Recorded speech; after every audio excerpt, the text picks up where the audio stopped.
What's up everyone? So as most of you know, we each own Genesis Coupes with the automatic paddle shifting transmission.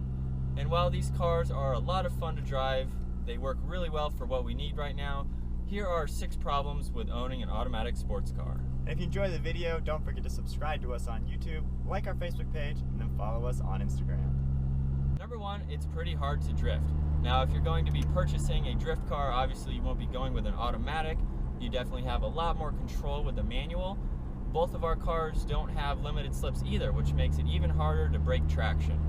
On dry pavement, when you're trying to drift, you'll just end up spinning your inside wheel, leaving a one-wheel burnout, kind of look like an idiot doing that.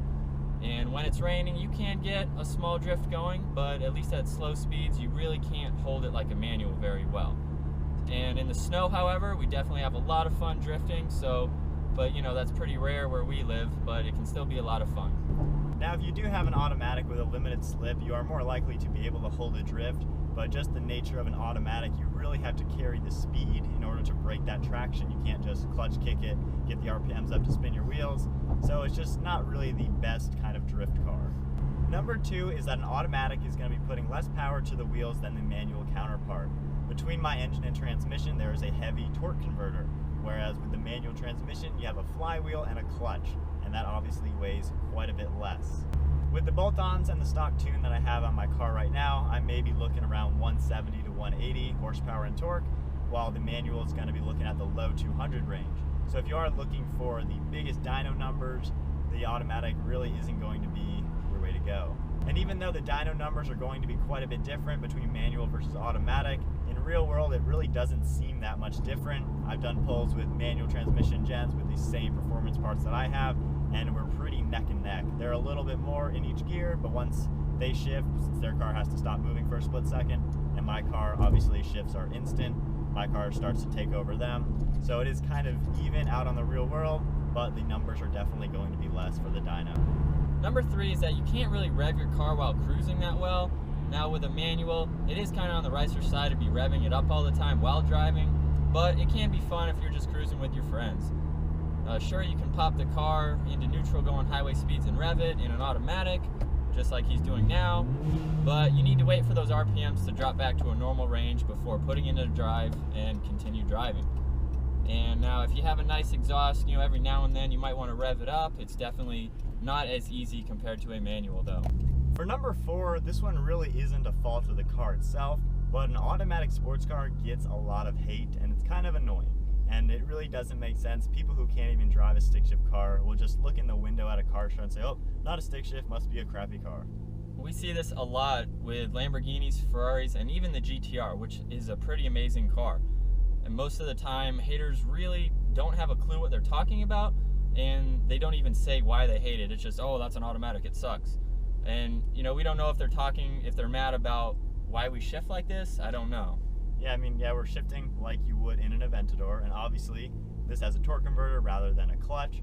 But if they're mad that there's no clutch, then they clearly don't like the Aston Martin Vanquish, and I've been in that car, and it is insane, way better than probably any car that those haters are going to have.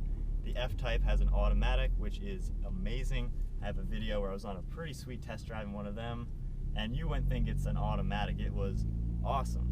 So I don't know if they're just mad there's no clutch in there, or the fact that we're shifting like this, because then again, an Aventador, you shift the same way I do, just clicking a paddle. So it really doesn't make sense why they hate on it.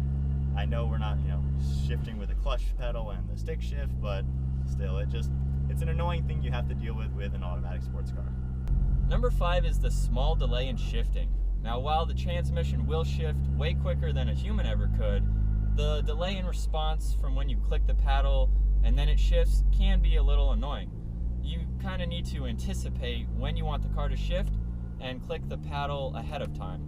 Now, of course, higher performance autos and advanced automated gearboxes will shift the moment you click the paddle, but at least in this price range with our Genesis Coupes, the autos will have a delay, at least in the stock tune form, and whereas a manual, you obviously shift the car exactly when you want and you don't need to anticipate, that gear change. Yeah. So right now I'm in manual mode in first gear, so I'll click the paddle, click, shift. So there's about almost a full second delay from when I click the paddle and then the shift. And if you are doing a 0 to 60 test or something where you want to make sure the car shifts shifts at the optimal level, you do need to anticipate that shift and just know when the right time is to actually shift. But when you're on the track though, you really don't notice that. It's just more like if you are doing straight line performance testing and every quarter little second counts, then you really need to make sure you anticipate it properly. And for number 6, and this is kind of the main drawback with an automatic, they're simply not as fun as a stick shift. Now, we've driven plenty of cars with stick shifts. We understand it. That fun aspect is amazing. It's really a unique experience. It's somewhat of a challenge to drive one on a daily basis. It's a special thing to do. And with the automatic, you really do lose a little bit of the driving experience. Even with a good automatic with fun paddle shifters that work very well, it's not the same. And I would say a good automatic could be about 75% of the fun that you'll have in the manual, and we probably could have had a little bit more fun in these cars if they were stick shifts. But like we said in the beginning of the video, for what we need for right now, these work exactly what we're looking for, and it works. So there are some problems with driving an automatic sports car. Like he said, these cars work for our needs right now, and at the end of the day, buy the car that you absolutely love that will fit your needs best. Don't hate on people's cars just because they're not the ones that you picked out. And overall, we're all car enthusiasts with a blank canvas to show our appreciation for our own vehicles. Hope you guys enjoyed this video. As always, be sure to subscribe to our YouTube channel, like our Facebook page, and follow us on Instagram. And we'll see you all next video.